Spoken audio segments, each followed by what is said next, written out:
감사합니다. 오늘도 예배의 자리에 함께 하신 우리 모든 성도님들과 또 각처에서 가정에서 영상으로 예배하는 성도님들에게도 하나님의 은혜와 축복이 함께하는 시간 되시기를 주님의 이름으로 축원합니다. 우리 서로 인사하겠습니다. 주의 사랑으로 사랑하고 축복합니다.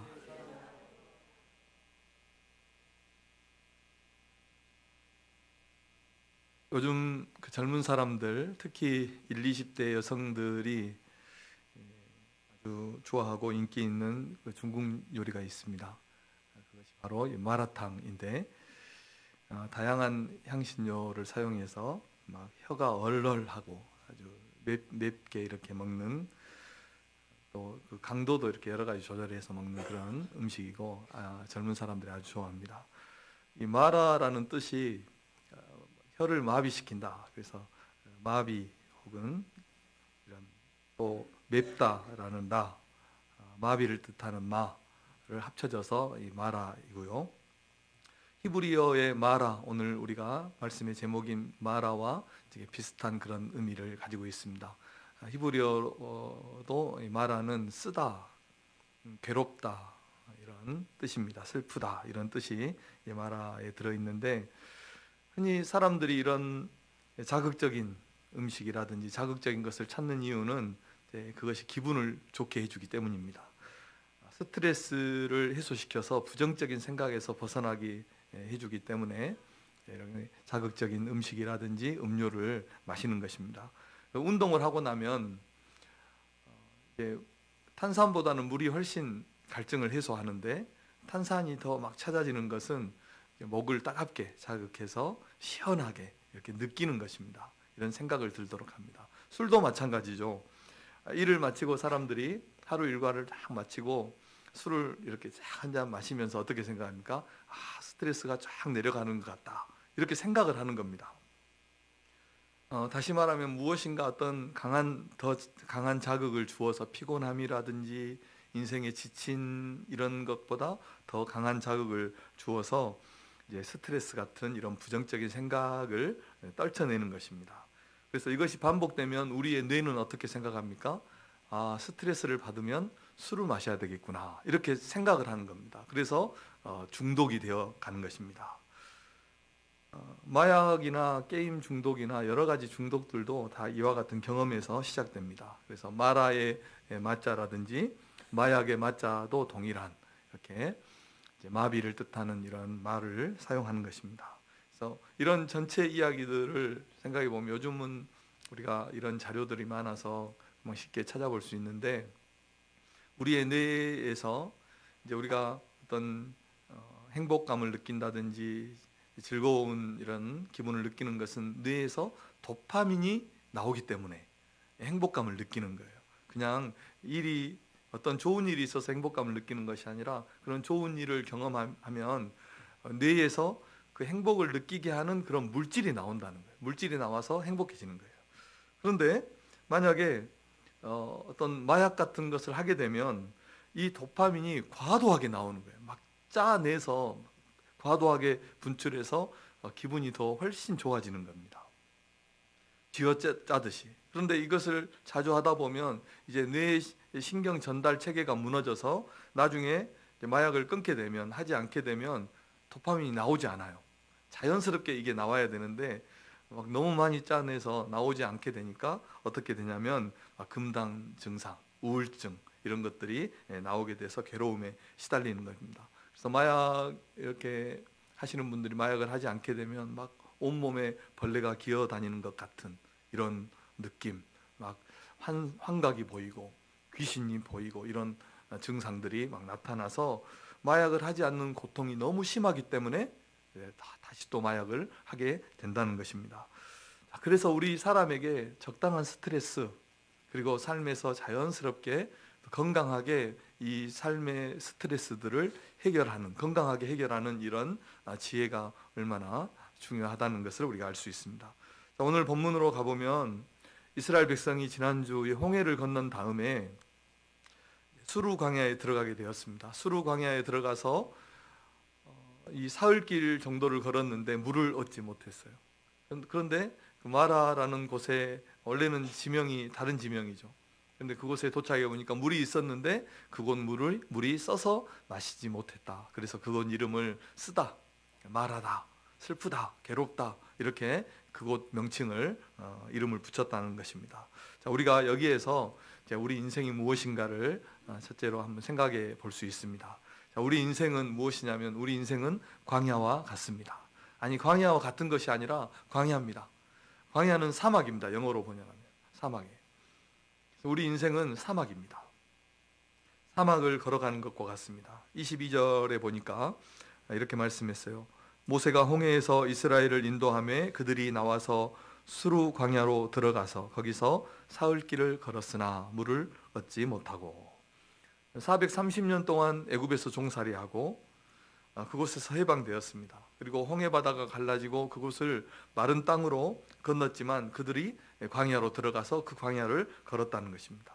우리 인생은 이렇게 광야의 삶을 사는 것과 같습니다.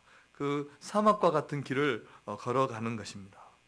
애굽에서 나오고 홍해를 건너면 모든 것이 끝날 것 같았지만 그렇지 않습니다. 이제 막 광야에 입성한 겁니다. 그리고 그 사막의 길을 걸어가고 진짜 인생이 시작되는 것입니다. 우리도 그렇게 생각했죠. 졸업만 하면, 직장만 들어가면, 결혼만 하면, 자녀 출산하고 나서 또 자녀를 출가만 시킨다면 이렇게 말하고 이 문제만 해결되면 이렇게 늘 말하고 생각하지만 어디 그렇습니까? 삶은 계속되는 것입니다. 광야의 삶은 계속됩니다. 잘 생각해 보십시오. 이스라엘 백성들을 한번 생각해 보면 그들이 애굽에서 살 때도 광야와 같은 삶이었고 진짜로 광야를 걸어갈 때도 광야와 같은 삶이고 나중에 이 광야를 다 지나서 적과 꿀이 흐르는 가나안 땅이라는 곳에 들어갔어도 거기에서도 광야의 삶은 계속되는 것입니다. 이 삶은 결코 광야를 벗어나지 못합니다. 우리의 이 인생의 삶은 어린 시절도 학창 시절도 그리고 청년과 중년과 노년의 시절도 다 광야입니다. 갈수록 더하면 더했지 덜하지 않는다는 것입니다. 사랑하는 성도 여러분, 어느 누구의 인생이 광야가 아닌 인생이 있습니까? 어떤 사람이 그저 평탄한 길만 아무 문제 없고 좋기만 한 삶을 어느 누가 살아갑니까? 한 사람도 없습니다. 길을 가는 사람 아무나 붙들고 어린아이에서부터 누구나 붙들고 물어봐도 똑같은 대답이 나올 겁니다. 삶은 어렵고 힘이 듭니다. 광야인 것입니다. 왜냐하면 우리가 사는 세상이 광야이기 때문이다 하는 것입니다. 저는 매우 낙천적인 사람입니다.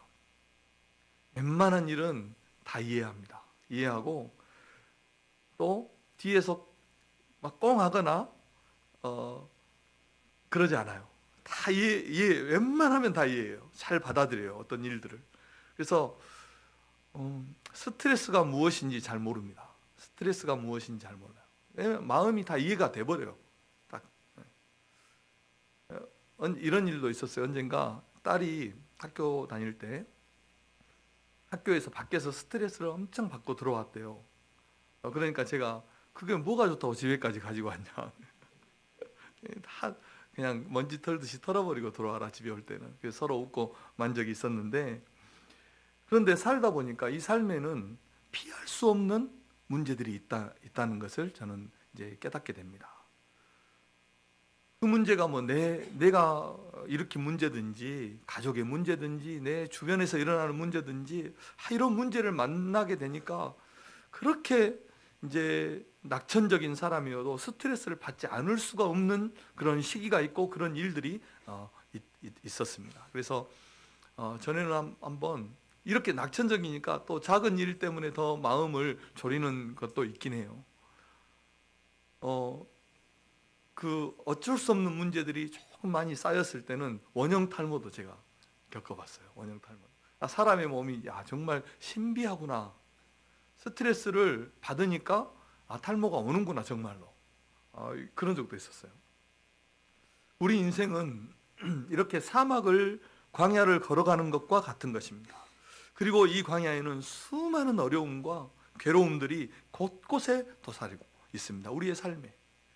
그리고 오늘 본문의 말씀처럼 어떻습니까?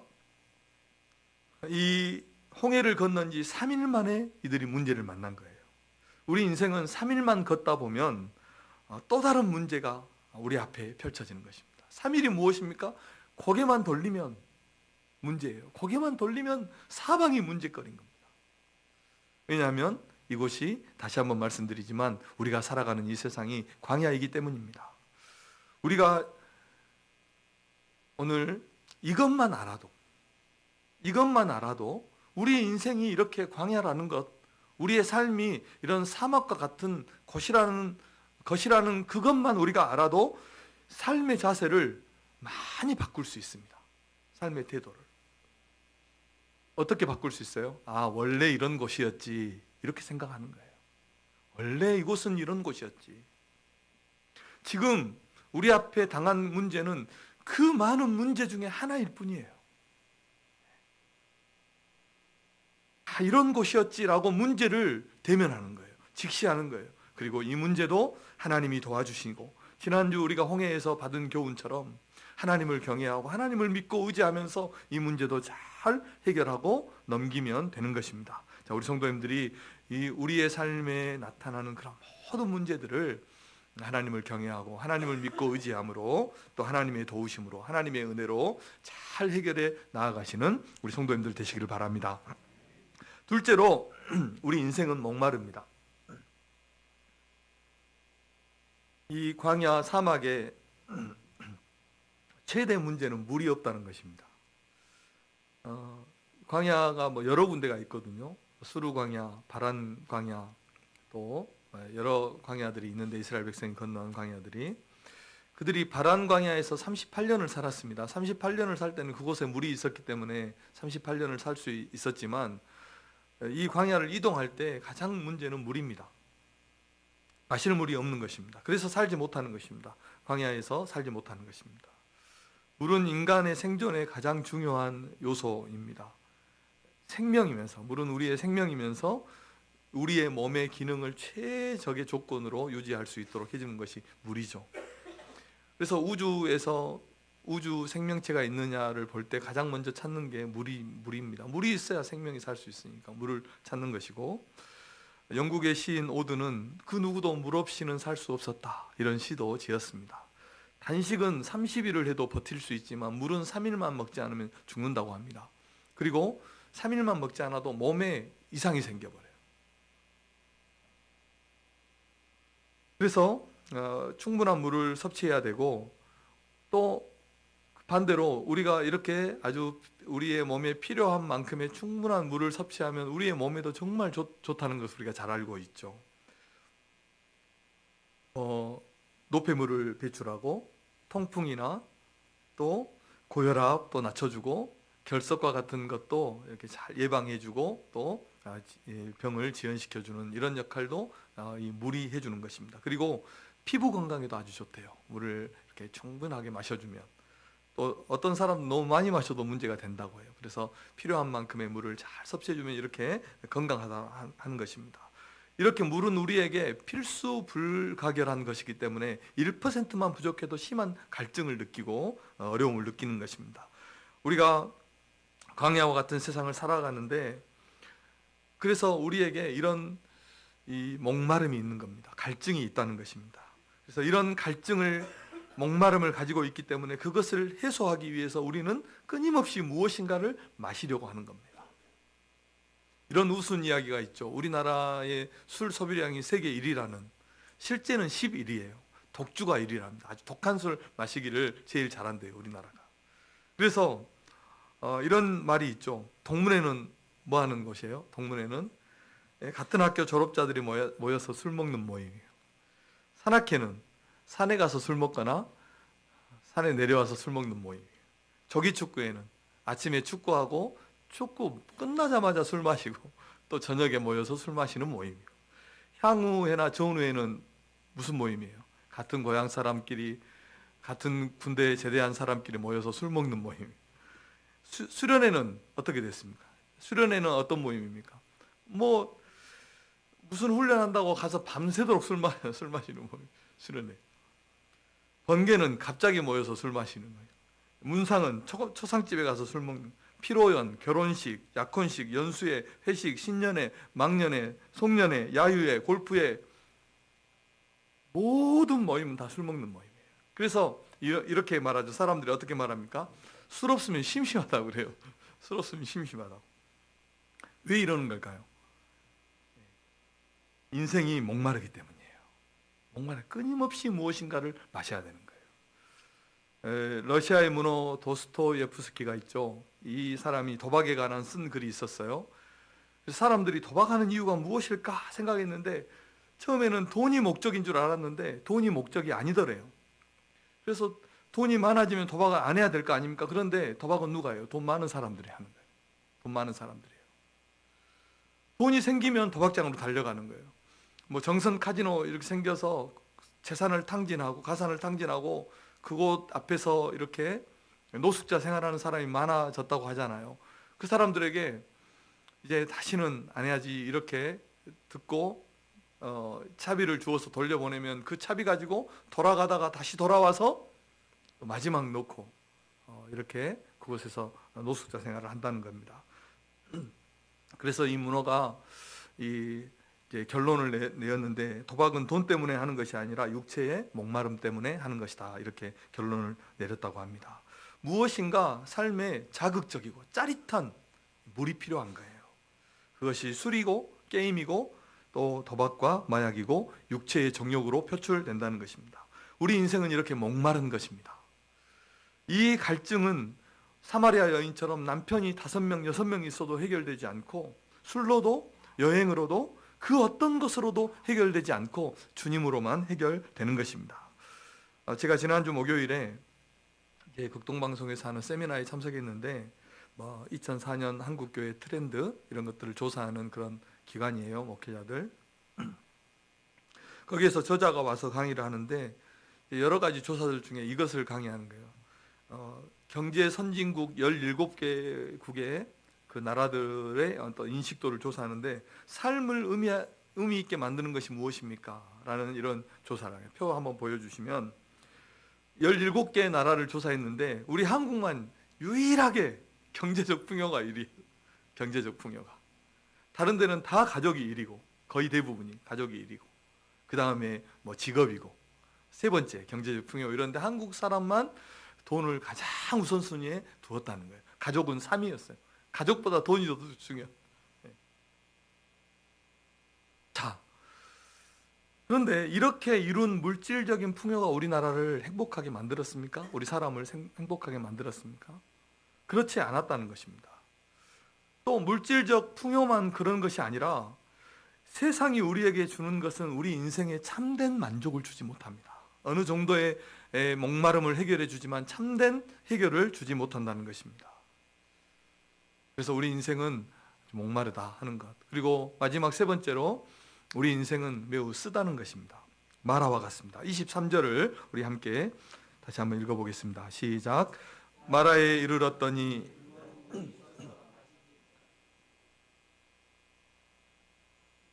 아멘. 우리 인생은 목마를 뿐만 아니라 이곳에서 얻는 물이라는 것은 써서 마실 수 없는 것입니다. 애둘러서 인생은 아름답다, 사는 것이 황홀하다 이렇게 말하지만 또 그런 면이 없지 않지만 삶은 너무 아프고 또 너무 힘든 것은 두말할 것이 없는 것입니다.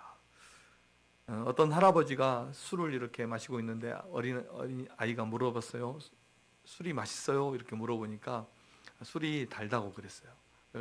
한 잔 자기도 줘보라고 하니까 할아버지가 한 잔 주니까 술을 딱 맛보더니 뱉으면서 아니 이렇게 쓴 것을 왜 달다고 했습니까? 이렇게 물어보니까 앞으로 네가 살아갈 인생은 이것보다 100배, 1000배 더 쓰단다. 그래서 어른들이 술을 마시면 달다고 그런단다. 이렇게 말을 해줬다고 합니다. 술이 왜 답니까? 인생이 너무 쓰기 때문에 사람들은 그렇게 말하더라고요. 그런데 원래 알코올은 쓰기만 해요. 그런데 거기에 당분을 넣어주었기 때문에 단 거예요. 속이는 거죠. 사람은 살면서 이렇게 쓰디쓴 고통을 얼마나 많이 만납니까? 삶의 문제를 많이 만나는 것입니다. 질병의 마라를 만나고 가난과 실패와 또 관계에서 그 쓰라린 이런 관계들을 만나게 되는 것입니다. 자, 우리 성도들은 그런데 이런 것까지도 다 하나님의 인도하심이고 또 우리의 삶에 일어나는 당연한 일들이라는 것을 우리가 받아들이고 그 속에서 하나님을 찾는, 그리고 더 믿음으로 살아가는 우리 성도들이 되어야 할 줄로 믿습니다. 자, 그런데 우리가 인생이 무엇인가에서만 끝나버리면 아무 해결이 없죠. 두 번째로, 하나님은 어떤 분이신가? 이 마라를 통해서 그것을 우리가 물어봐야 됩니다. 자, 하나님은 어떤 분이신가? 두 가지 말씀드립니다. 첫째는, 하나님은 우리를 시험하시는 하나님이십니다. 25절 말씀입니다. 함께 읽겠습니다. 시작. 모세가 여호와께 부르짖었더니 여호와께서 그에게 한 나무를 가리키시니 그가 물에 던지니 물이 달게 되었더라. 거기서 여호와께서 그들을 위하여 법도와 율례를 정하시고 그들을 시험하실세. 아멘. 여기서 시험하셨다는 것은 어떤 사람의 수준을 평가하는 것이고, 어떤 물질의 강도, 질이 어떠한가를, 그것들을 더 향상시키기 위해서 그것을 시험한다, 실현한다, 단련한다, 연단한다, 이런 뜻이 바로 시험입니다. 다시 말하면 하나님의 백성을 더 성숙한 성도가 되도록, 성숙한 공동체가 되도록 그들을 훈련하시는 거예요. 마치 선수들을 훈련하듯이 훈련한다는 것이고, 불로 철을 강하게 연단하는 것처럼 이스라엘 백성들이 가나안에 들어가기에 합당한 그런 거룩한 백성들로 연단하신다는 뜻이 바로 이 시험하는 것입니다. 그러므로 우리 성도들은 우리에게 오는 시험을 이상한 일로 여기지 말고 그것을 우리의 신앙의 훈련의 기회로 삼고 우리의 신앙을 더 성숙하게 연단하는 계기로 삼아서 하나님 앞에 영광을 돌려야 할 줄로 믿습니다. 우리가 이런 시련 앞에서, 그 시련은, 이 시험은, 이 문제는, 이 마라라는 것이 나를 더 성숙하도록 하나님이 나를 시련하시고 연단하는 것이다, 이런 자세와 이런 생각을 갖는다면 우리의 삶이 얼마나 강하겠습니까? 우리에게 있는 문제들을 우리가 해결할 수 있는 그런 능력을 얻겠습니까? 그렇게 생각을 갖는다면 어려운 일이 있어도, 어려운 문제가 우리 앞에 다가와도 믿음의 말을 할 수 있고, 또 우리의 마음으로 하나님을 기대할 수 있는 겁니다. 이 문제에서 하나님이 나를 어떻게 도우실까? 하나님이 이루실 일을 기대하고, 하나님께서 어떤 방법으로, 또 어떤 사람의 손길을 통해서, 어떤 도움의 손길로 나를 인도하시고 나를 도우실까? 이런 기대할 수 있는 것입니다. 우리 인생은 우리가 말하고 생각하고 우리가 기대하는 대로 되는 것입니다. 상황이 아무리 좋아도 안 된다, 할 수 없다, 못한다 하면 안 되는 겁니다. 그런데 상황이 안 좋아도 할 수 있다, 된다, 하나님이 도우신다, 이렇게 믿고 나아간다면 얼굴이 달라지고요, 삶의 자세가 달라지고 우리 몸이 달라지는 거예요. 그래서 그렇게 생각하면 그 자체로 승리한 사람이 아니겠습니까? 아무리 상황이 안 좋아도 하나님이 도와주실 거야, 할 수 있어, 이겨낼 수 있어, 이렇게 생각만 해도 그 사람이 승리자가 아니겠습니까? 그리고 또 이런 믿음의 생각을 갖게 되면, 하나님의 도우심을 우리가 기도하고 이런 믿음의 생각을 딱 갖게 되면 어떻게 할 수 있어요? 까짓것, 이렇게 생각하는 거예요. 아무것도 아니라는 것을 우리가 발견하게 되는 것입니다. 그래서 성경의 위대한 믿음의 사람들처럼 그리 아니하실지라도 이렇게 고백할 수 있고, 죽으면 죽겠습니다 라고 말할 수 있는 이런 담대함이 이 믿음에서 나오는 것입니다. 그렇게 해서 우리 인생이라는 무대에 딱 우리가 올라서면 어때요? 우리의 대적들이 뒤도 돌아보지 않고 도망가는 거예요. 사탄마귀가요. 그리고 두 번째로, 우리 하나님은 우리를 치료하시는 하나님이신 것입니다. 자, 26절 말씀입니다. 함께 우리 읽겠습니다. 시작. 이르시되 너희가 너희 하나님 나 여호와의 말을 들어 순종하고 내가 보기에 의를 행하며 내 계명에 귀를 기울이며 내 모든 규례를 지키면 내가 애굽 사람에게 내린 모든 질병 중 하나도 너희에게 내리지 아니하리니 나는 너희를 치료하는 여호와임이라. 아멘. 자, 이 구절에서 치료한다는 말은 여호와 라파죠, 라파. 치료한다는 말은 어떤 분사의 형태로 쓰였는데, 이렇게 독립적으로 사용될 때는 치료하는 자라는 그런 뜻입니다. 그래서 우리 성경대로 여호와는 너희를 치료하는 여호와, 또 치료하는 자, 치료하는 자가 누굽니까? 의사죠. 그래서 공동번역 성경은 너희를 치료하는 의사다 이렇게 번역을 했습니다. 너희를 치료하는 의사다 이렇게 번역을 했어요. 자, 우리가 인생을 살아가면서 많은 어려움을 만나고 또 아프고 병이 듭니다. 그때 우리는 우리의 하나님이 우리를 치료하는 의사임을 우리가 기억하고 그 하나님 앞에 나아가야 할 줄로 믿습니다. 예레미야서에 보면 이런 말씀이 있어요. 예레미야 17장 10절에 보면 나 여호와는 심장을 살피며 폐부를 시험하고 각각 그의 행위와 그의 행실대로 보응하나니. 보십시오. 여호와는 심장을 살피고 폐부를 시험하고, 물론 마음속을 깊이 하나님이 감찰하신다, 들여다보신다, 아신다 이런 뜻이지만 하나님은 우리의 심장을 살피시는 분이세요. 우리의 호흡기관인 폐부를 하나님은 꿰뚫어 보시는 하나님이시라는 것입니다. 우리의 호흡까지도 주관하신다는 뜻입니다. 귀를 지으신 이가 어찌 듣지 못하시겠으며 눈을 만드신 분이 어찌 보지 못하겠습니까? 우리의 모든 것을 지으시고 아침마다 우리를 새롭게 하시는 그 하나님께서 우리를 지키시고 우리를 돌보시고 우리를 치료하시는 분이라는 것을 성도님들이 꼭 기억하시기를 주님의 이름으로 축복합니다. 목양실에 컴퓨터가 한번 나간 적이 있어요. 토요일에 와서 설교 마무리 하려고 딱 준비하는데 파워가 안 켜지는 거예요. 그래서 이제 부랴부랴 본체를 뜯어가지고 컴퓨터 수리하는 곳으로 갔어요. 그래서 제가 자세하게 설명을 이렇게 했더니, 아니 뾰족한 그 드라이버 같은 그 뾰족한 면으로 그 본체를 열고 나서 어디를 한 군데 누르니까 켜지는 거예요. 그래서 쉽게 해결이 됐는데, 이것이 전문가죠. 우리는 아무리 해도 안 되는데 뭐 차 손 하나 까딱 해가지고, 손끝 하나 까딱 해가지고 딱 고치는 거예요. 문제가 무엇인지, 어디에 문제가 있는지, 어떻게 해야 되는지를 정확하게 알고 있는 거죠. 우리의 심장을 지으신 하나님께서, 우리의 호흡을 주관하시는 그 하나님께서, 우리를 모태에서 지으신 하나님께서 우리를 가장 잘 아시고, 그래서 그분이 우리의 치료자이시고 그분이 우리의 의사이시고 우리의 전문가십니다. 우리의 전문가.